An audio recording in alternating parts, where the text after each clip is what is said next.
Halo, nama saya Pensiensis Emen. Saya adalah mahasiswa Teologi Sotisa Purwokerto semester 8. Dalam kesempatan kali ini saya ingin memperkenalkan suatu tulisan yang saya tulis sendiri, yang saya percaya menambah pengertian dan pemahaman saya untuk lebih dekat dan lebih berjuang di dalam Yesus Kristus. Nah, dalam tulisan ini saya ingin memperkenalkan suatu model spiritualitas, yaitu spiritualitas yang membawa orang percaya kepada transfigurasi atau rubah rupa menjadi manusia yang ilahi sama seperti Kristus. Pada saat peristiwa transfigurasi di Gunung Tabor, kita akan melihat peristiwa ini dalam Matius 17 ayat 1 sampai 13. Kemudian Markus 9 ayat 2 sampai 13 dan Lukas 9 ayat pasal yang ke-28 sampai 36. Nah, kemuliaan Kristus yang memancarkan sinar dalam peristiwa transfigurasi di Gunung Tabor serta keindahan-keindahan yang dinyatakan yang tidak terkatakan dalam kemuliaan tersebut sangatlah mengagumkan. Nah, kejadian-kejadian yang mengagumkan inilah yang mendorong saya untuk melihat lebih dekat sebenarnya spiritualitas apa yang dinyatakan. Sehingga saya menemukan model spiritualitas yang akan memperoleh kesadaran, yaitu wujud terang ilahi yang sama seperti Allah dan wujud rupa tubuh atau daging yang akan bercahaya dalam kemuliaan ketika mengalami transfigurasi. Nah, spiritualitas adalah hal yang abstrak atau mistik. Dalam kekristenan, spiritualitas yang dilandasi oleh iman kepada Tuhan Yesus Kristus merupakan keselamatan atau kehidupan kekal atau kehidupan yang suci atau kudus, sempurna atau bercahaya. Nah, oleh karena itu, spiritualitas tidak bisa dipandang sebagai praktik-praktik yang hanya bisa dipahami oleh akal manusia yang terbatas. Karena itu, spiritualitas berinteraksi dengan pribadi yang agung, yaitu melalui roh. Origen berpendapat bahwa spiritualitas akan berpuncak kepada cahaya atau sinar ilahi yang terjadi secara mistik, seperti halnya Kristus yang bersinar pada peristiwa transfigurasi. Sinar atau cahaya ini bukanlah sinar atau cahaya tercipta atau terpancar dari sumber yang lain, tetapi keluar atau berasal dari Yesus sendiri yang merupakan sumber cahaya ilahi itu. Pancaran cahaya yang timbul ini merupakan pancaran cahaya yang berasal dari manusia Yesus Kristus yang unggul, yang juga merupakan manusia daging. Yesus Kristus merupakan kemanusiaan yang sempurna dan tanpa dosa. Jadi ketika orang percaya menyatu dengan Kristus secara spiritual, maka mereka akan menuju ke manusia yang ilahi atau cahaya yang sama seperti Kristus yang memancarkan sinar. Sinar atau cahaya ini sama halnya dengan kondisi yang sempurna atau kekudusan yang tanpa cacat. Sebab kedua sifat ini menunjukkan sifat Allah yang sempurna dan kudus. Allah yang menghendaki kita untuk sempurna sama seperti Dia. Dalam Matius 5 ayat 48, karena itu, seharuslah kamu sempurna sama seperti Bapamu yang di surga adalah sempurna. Nah, hal ini juga ditekankan oleh Rasul Petrus. Tetapi, hendaklah kamu menjadi kudus di dalam seluruh hidupmu sama seperti Dia yang kudus, yang telah memanggil kamu. Ini tercatat dalam 1 Petrus 1 ayat 15. Jadi, peristiwa transfigurasi sebagai model spiritualitas orang percaya yang akan membawa pengertian kita kepada cahaya ilahi yang kudus atau sempurna atau bercahaya. Dalam pembahasan Origen, tidak hanya menegaskan keindahan dari Kristus sebagai anak Allah, tetapi ia juga menegaskan ketiga rasul yang bersama-sama dengan Tuhan Yesus dalam peristiwa tersebut. Ada Petrus, Yohanes, dan Yakobus. Ketiga murid ini dianggap sebagai yang layak untuk menyaksikan transfigurasi, meskipun tidak dijelaskan alasan mengapa hanya ketiga murid tersebut yang hadir. Dalam perhatian khusus, kehadiran sosok Nabi Musa dan Nabi Elia yang merupakan sosok penting dalam peristiwa transfigurasi ini, mereka melakukan percakapan langsung dengan Kristus. Origen menganggap bahwa percakapan ini adalah suatu penyerahan tongkat estafet yang berakhir pada Kristus, yang merupakan Injil sejati yang menyelamatkan. Origen menjelaskan ada beberapa pendapat yang menyoroti keilahian Kristus sebagai anak Allah yang hidup dan memiliki satu esensi dengan Bapa dan Roh Kudus. Namun menariknya pada akhirnya nanti semua orang percaya diubah rupa atau mengalami transfigurasi, yaitu menjadi bercahaya atau bersinar sempurna dalam kemanusiaan barunya yang tidak tertandingi. Kondisi ini bukanlah kondisi yang berusaha untuk menjadi seperti Allah, Tetapi kondisi ini merupakan kondisi yang memiliki rupa yang sama seperti Allah yang kudus, atau sempurna sama seperti Allah yang adalah sempurna atau terang. Sebab mereka yang memang percaya dan berusaha sungguh-sungguh dalam imannya mencari kesempurnaan ke arah Kristus dengan segala upaya terhadap pemenuhan panggilannya. Origen kembali menegaskan bagaimana seharusnya cara untuk memperoleh kemuliaan ilahi atau transmigrasi ini. Origen mengatakan bahwa dengan mematikan kemuliaan tubuh atau keinginan tubuh atau keinginan daging, artinya keinginan tubuh yang harus disingkirkan karena menjadi sebuah hambatan dalam mencapai transmigrasi. Kemuliaan daging berbicara tentang apa yang terlihat atau nafsu yang tidak terpuaskan. Nafsu ini adalah dosa yang mengikat, yang bertujuan bukan untuk kemuliaan Allah, melainkan pada kemuliaan tubuh, yang maksudnya adalah kemuliaan daging.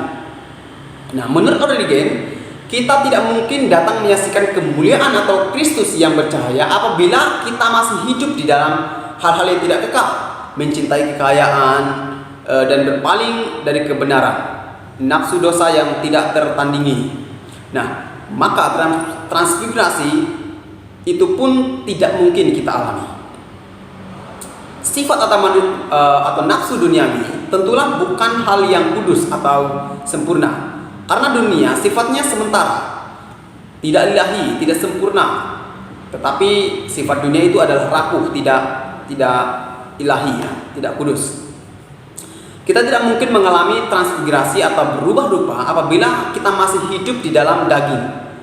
Proses orang percaya mematikan daging adalah proses di mana mereka mulai mengalihkan pandangannya ke arah yang kekal dan mementingkan kehidupan yang menyerupai Kristus yang sempurna. Jadi spiritualitas yang terkandung dalam peristiwa transmigrasi Yesus ini menurut Origen adalah membawa kita kepada kekaguman akan kemuliaan Kristus yang akhirnya menambah pengertian kita bahwa Dia benar-benar merupakan anak Allah yang menjadi manusia dan termasuk dalam Tritunggal Maha Kudus, atau sumber dari pancaran ilahi yang dinyatakan dalam peristiwa transmigrasi ini.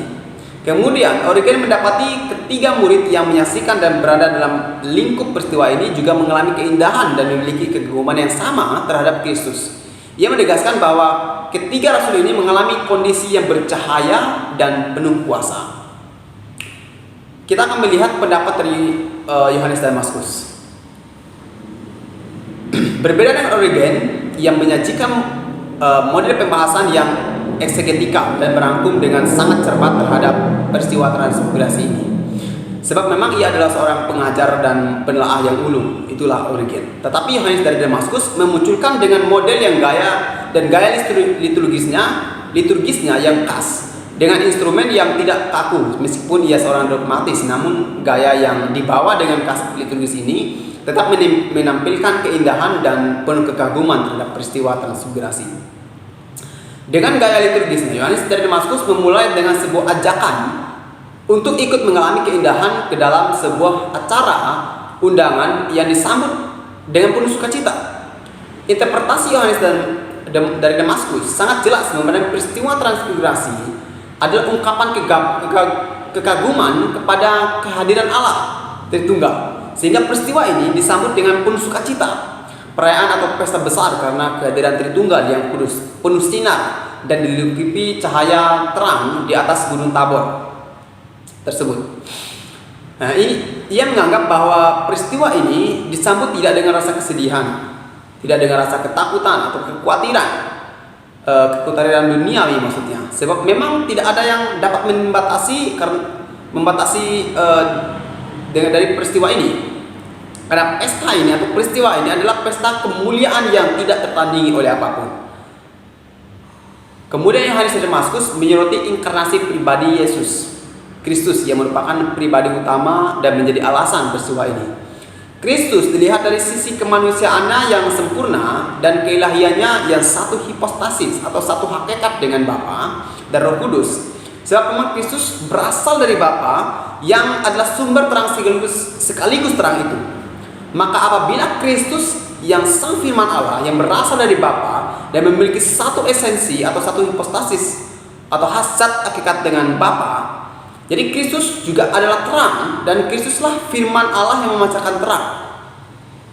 Jadi peristiwa transmigrasi ini merupakan suatu ungkapan yang menampilkan Kristus yang bercahaya dan menunjukkan bahwa Dia memiliki satu zat hakikat yang sama dengan Bapa, yang adalah sumber terang sekaligus merupakan sumber di mana Kristus berasal, dan Ia adalah satu pribadi dari Tritunggal Maha Kudus. Maka Kristus adalah Allah yang sejati dan manusia atau daging yang sejati, yang akhirnya mampu memancarkan terang ilahi yang kekal. Jadi acara ini mengungkapkan momen penting yang menunjukkan perubahan bentuk dari Kristus sebagai daging dan menunjukkan kealahannya yang sempurna, yaitu kemanusiaan Kristus secara daging yang memancarkan terang. Nah, sangat menarik, Yohanes dari Damaskus mengungkapkan makna penting dari inkarnasi, bahwa pada mulanya firman yang tak terlihat dan misteri ini sekarang telah bisa diakses dan dijangkau melalui Yesus Kristus, sang firman Allah yang berinkarnasi menjadi daging. Tubuh atau daging duniawi yang sebelumnya rapuh atau tidak kekal oleh dosa telah dikenakan oleh Kristus, sehingga mengalami pemulihan yang sempurna dan memiliki sifat yang kekal dan ilahi, sekaligus mampu memancarkan cahaya yang megah dan tak tertandingi. Tentu ini adalah interpretasi yang mengagumkan, karena sesuatu pemulihan yang tampak dan disaksikan langsung oleh ketiga rasul. Memang tubuh manusiawi ini tidak diciptakan untuk mati dan rapuh, tetapi karena dosa, tubuh ini menjadi tubuh atau daging yang tidak kekal dan tidak kudus. Tetapi oleh Kristus, kerapuhan ini telah dipulihkan dengan sempurna. Artinya tubuh ini karena Kristus mampu memancarkan terang karena Ia adalah pola ciptaan dari manusia. Dia adalah sang firman Allah yang berinkarnasi menjadi daging. Menurut Yohanes dari Damaskus, setiap manusia yang menyatu dengan Kristus dan berusaha keras dalam panggilannya, maka mereka akan menemukan dirinya bercahaya sama seperti Kristus yang bersinar. Sama halnya seperti para rasul, terutama 3 rasul yang berada dalam peristiwa transmigrasi ini. Mereka patuh di dalam panggilannya dan berusaha dengan keras dalam penderitaan untuk mencapai pengilahian. Mereka memiliki jiwa yang murni di hadapan Allah. Yesus Kristus adalah firman Allah yang keluar dari Bapa yang kekal, yang merupakan sumber terang ilahi, dan manusia yang diciptakan menurut gambar dan rupa Allah, yaitu firman-Nya itu. Jadi Kristus telah menunjukkan melalui dirinya yang berinkarnasi, yaitu suatu kondisi daging yang tidak lagi rapuh, tapi daging yang kekal dan memiliki kemampuan untuk lahi atau kemampuan dalam keilahian. Sehingga siapa yang menyatu dengan daging Kristus adalah menyatu dalam kekekalan, yang artinya bahwa manusia yang menjadi makhluk yang bercahaya sama seperti Kristus yang terang dan bercahaya karena penyatuan tersebut. Yohanes dari Damaskus meyakinkan bahwa kondisi daging ketika menyatu secara supranatural dengan Allah, maka akan menemukan kodrat aslinya yang kekal dan bercahaya, yang tidak memiliki kerapuhan lagi. Jadi ini bukanlah suatu perubahan kondisi yang tanpa alasan, sebab bagaimana mungkin hal yang telah rapuh menjadi kekal. Namun kita bisa menempatkan pemahaman kepada awal mula penciptaan manusia yang pertama, yaitu Adam. Ketika Allah menciptakan manusia pertama, Adam dalam kondisi kemanusiaan yang kekal, sebab memiliki pola yang kekal yang bersumber dari kekekalan, itu Allah sendiri, yang kita kenal dengan hembusan nafas ilahi ke dalam tubuh manusia yang dibentuk dari materi. Maka pada dasarnya manusia pertama adalah kemanusiaan yang kekal atau daging yang kekal. Tubuh yang materi jika dikuasai oleh Roh Allah yang ilahi, maka akan menjadi tubuh yang ilahi dan bercahaya. Yohanes dari Damaskus melanjutkan alasan dari perubahan kondisi kemanusiaan yang ilahi menjadi kemanusiaan yang rapuh dan tidak kekal ini. Jadi penyebabnya adalah tidak lain merupakan kehendak manusia sendiri dengan sengaja menghilangkan dan menghancurkan citra ilahi dari dirinya dengan hasrat yang kotor dan buruk, dan akhirnya jatuh ke dalam dosa. Jadi itu adalah waktu yang sangat buruk bagi kondisi manusia, bahkan dampaknya sampai saat ini. Manusia yang kekal saat itu menjadi rapuh karena tidak lagi memiliki ikatan dengan Allah yang kekal. Namun Yohanes dari Damaskus memperlihatkan suatu hal yang penting, bahwa Allah tetap menempatkan posisi manusia tetap dalam posisi ciptaan yang tertinggi, ciptaan yang paling mulia, meskipun sudah berada dalam kondisi yang rapuh. Sehingga terus-menerus Allah memberikan jalan, harapan atau bukti untuk mengembalikan citra ilahi itu dari kerapuhannya yang fatal, atau gambar ilahi yang sudah rusak di dalam diri manusia. Dan puncaknya adalah melalui Yesus Kristus yang adalah firman Allah yang berinkarnasi menjadi daging. Firman Allah yang adalah Allah yang sejati dan kekal menyatukan dirinya dengan daging yang rapuh, yang akhirnya daging ini dapat mengalami pemulihan menjadi daging yang kekal oleh karena Kristus. Pada akhirnya Yohanes dari Damaskus mengungkapkan makna terpenting di balik interpretasinya. Ia menganggap seperti halnya para murid yang hadir dalam peristiwa transfigurasi ini, juga dibangkitkan kesadarannya bahwa mereka menemukan dirinya di dalam jiwa yang terang dalam permohonan doa yang merupakan manifestasi kemuliaan Allah. Yohanes dari Damaskus menganggap ketika berusaha menyatukan diri kita dengan Kristus dengan mematikan keinginan tubuh sehingga memampukan kita untuk terbebas dari keinginan duniawi, maka kita harus memfokuskan diri pada persekutuan dengan Allah dan kemudian dengan jelas melihat kerajaan Allah di dalam diri kita sendiri. Doa menjadi praktek spiritualitas yang sangat penting dalam hal ini. Menurut Yohanes dari Damaskus, doa adalah sebagai pemandu bagi pikiran dalam perjalanan menuju penyatuan dengan Allah. Jadi doa bukanlah sekedar berinteraksi yang pasif dengan Allah, namun doa itu memindahkan jiwa kita dari kegelapan kepada terang atau keilahian dengan Allah. Sebab kita berinteraksi dengan Allah yang kekal dan sumber terang. Yohanes Damaskus melanjutkan terdapat perpindahan kondisi di dalam doa kudus yang tidak bisa diabaikan. Setiap waktu kita dengan penuh kesadaran dengan selalu berdoa membawa jiwa kita kepada Allah, memindahkan jiwa kita yang gelap, yang rapuh kepada Allah, supaya kita terus-menerus diperbaiki, diampuni, dipulihkan. Lalu doa seperti apakah ini maksud Yohanes dari Damaskus yang membawa kita kepada jiwa yang ilahi? Ia mengatakan Tuhan akan datang menolong kita ketika kita memohon kepadanya. Ia hadir dalam diri kita dan melatih kita dengan memimpin jalan kita dalam pendakian kita kepada Allah melalui doa. Doa mengajarkan kita bahwa doa adalah pedoman yang ditetapkan untuk mencapai kemuliaan Allah. Catatan penting dari interpretasi Yohanes dari Damaskus adalah cahaya terang yang dialami oleh manusia tidak mungkin sepenuhnya sama seperti Allah. Menurutnya, karena tidak mungkin untuk membentuk citra makhluk yang tidak tercipta di dalam ciptaan, meskipun dalam kemampuan yang serius. Itu catatan pertama. Nah, di dalam tulisan ini, saya akan mengkombinasi model spiritualitas transfigurasi ini dari kacamata Origen dan Yohanes dari Damaskus. Saya menyadari bahwa spiritualitas tidak hanya sekedar dipahami seperti sebuah jalinan hubungan yang akrab dengan Allah, atau sering dikenal dengan persekutuan dengan Allah melalui berbagai macam praktek ibadah yang dilakukan. Di sini saya berusaha menancapkan sebuah pengertian penting terhadap spiritualitas yang dipahami sebagai arah kepada cahaya terang ilahi, atau memahami transfigurasi yang merupakan pola asli dari sifat manusia. Wujud terang ilahi seperti Allah menurut Saint Siloan dan muridnya juga menjelaskan bahwa manusia diciptakan oleh Allah untuk berbagi kasih dan dalam kemuliaannya. Mereka menyatakan bahwa manusia yang dibentuk dari materi tentu bukanlah hal yang kekal, tetapi roh yang terkandung di dalam diri manusia itu yang kekal. Sehingga tubuh yang materi dan roh Allah yang kekal menyatu, memungkinkan tubuh yang fana memiliki kemampuan untuk dapat kekal atau bercahaya, sama seperti Allah.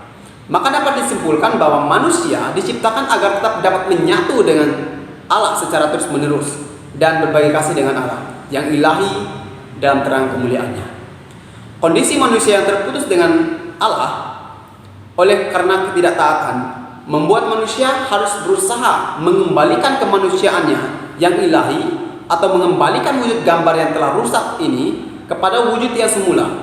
Di sini spiritualitas dalam transfigurasi ini dipahami, sebab tujuan spiritualitas sesungguhnya adalah mengarahkan tubuh manusia yang fana kepada transfigurasi atau merubah rupa sama seperti Allah yang memancarkan terang ilahi.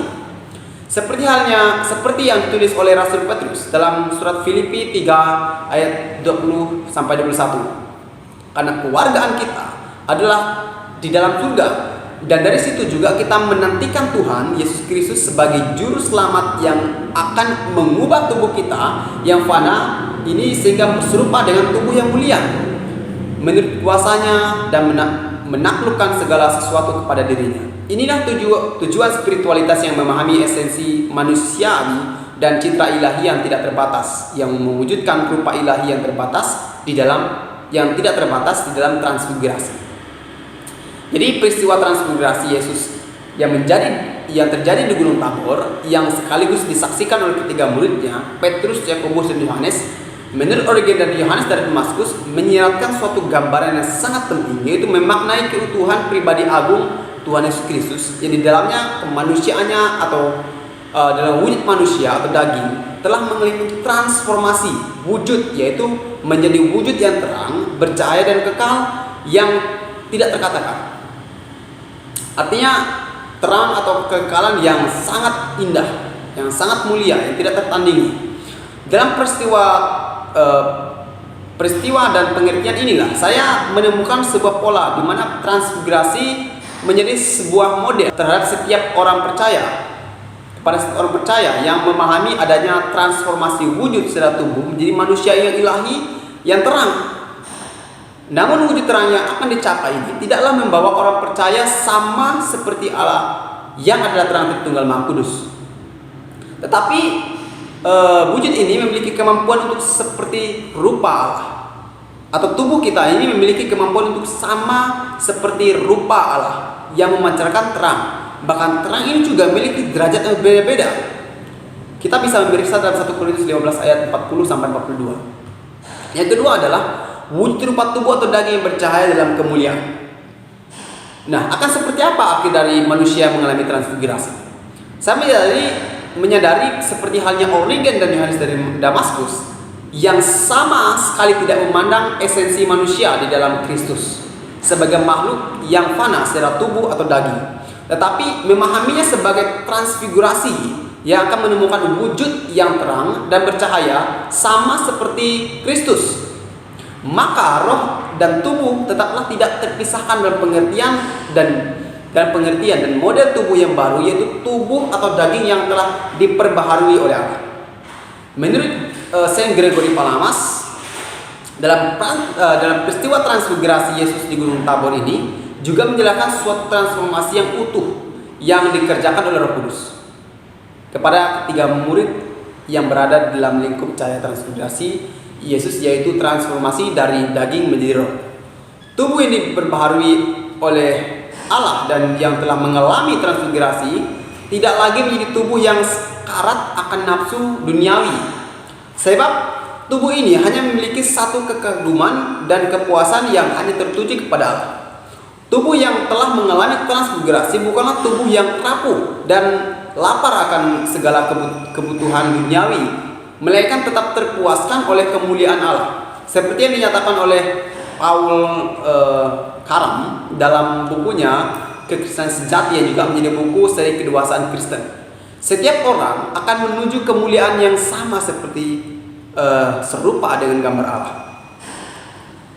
Dia menjelaskan bahwa ia mengungkapkan kemuliaan tersebut mencakup 4 hal. Pertama adalah memberi kemuliaan kepada Allah, karena namanya yang layak ditinggikan di dalam setiap keadaan.